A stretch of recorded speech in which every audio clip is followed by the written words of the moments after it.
एकदा या पद्धतीने चमचमीत अशी भेंडीची भाजी बनवून तर पहा. अगदी बघता क्षणी कोणालाही खावीशी वाटेल एवढी चमचमीत आणि झटपट ही भाजी बनून तयार होते आणि भाकरीसोबत तर अप्रतिमच लागते.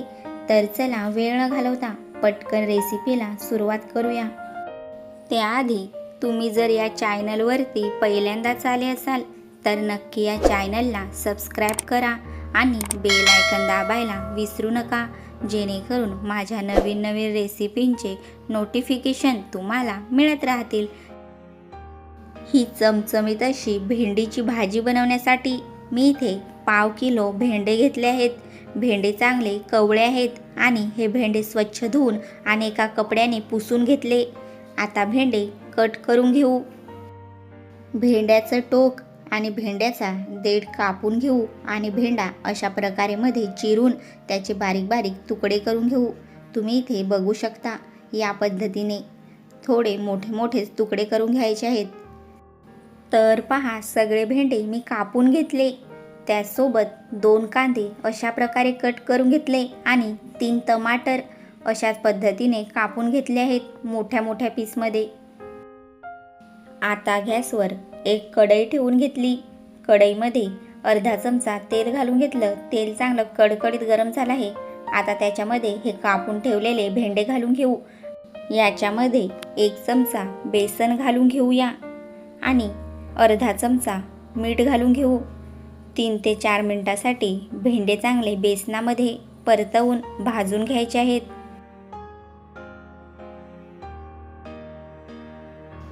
तर पहा, 3 ते 4 मिनटं मी इथे भेंडे चांगले परतवून घेतले आणि आता भेंडे काढून घेऊया.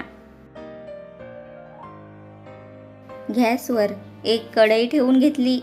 कढईमध्ये 1.5 चमचा तेल घातलं. तेल चांगलं कडकडीत होईपर्यंत गरम करून घेऊ. अर्धा चमचा जिरे घालून घेऊ. जिरे चांगले फुलून देऊया. जिरे चांगले फुलले आहे. आता फोडणीमध्ये लसूण घालून घेऊ आणि लसूण हे 1 मिनटं परतवून घेऊया. आता इथे हे कापलेले कांदे घालून घेऊ. 5 ते 6 कढीपत्त्याची पानं घालून घेऊ. सगळे एकदा परतवून घेऊया. चवीपुरतं मीठ घालून घेऊ. आपण भेंडी फ्राय करतानाही मीठ घातलं होतं, त्या अंदाजानेच मीठ घालायचं आहे. आता कांदा 1 मिनटं मी इथे परतवून घेतला. आता याच्यामध्ये टमाटर घालून याच्यावरती 2 मिनटासाठी झाकण ठेवून घेऊया. तर पहा, इथे 2 मिनटं झाले आहेत. मी झाकण काढून घेतलं आणि पुन्हा एकदा हा मसाला परतवून घेऊ. आता याच्यामध्ये 1 चमचा लाल तिखट मसाला, अर्धा चमचा हळद आणि अर्धा चमचा गरम मसाला घालून घेऊ आणि पुन्हा एकदा सगळं चांगलं एकत्र मिक्स करून घेऊया. 2 मिनटासाठी झाकण ठेवून घेऊ.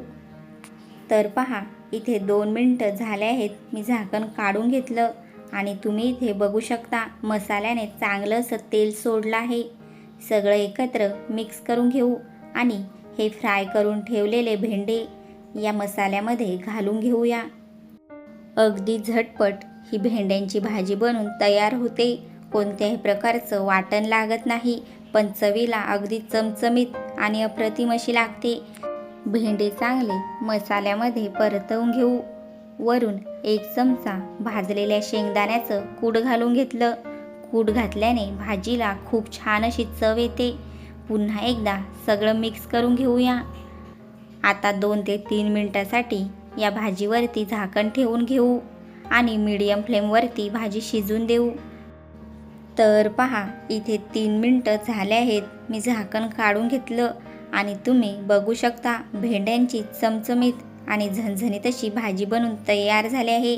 हे भेंडे थोडेसुद्धा चिकट होत नाही आणि भाकरीसोबत तर अप्रतिमच लागतात. ज्यांना देखील भेंडे आवडत नाही त्यांनी एकदा या पद्धतीने भेंड्यांची भाजी बनवून नक्की खाऊन बघा. नक्कीच भेंडे आवडतील आणि पुन्हा पुन्हा याच पद्धतीने भेंड्यांची भाजी बनवाल. तर तुम्हाला माझी ही रेसिपी कशी वाटली मला नक्की कमेंट करून सांगा.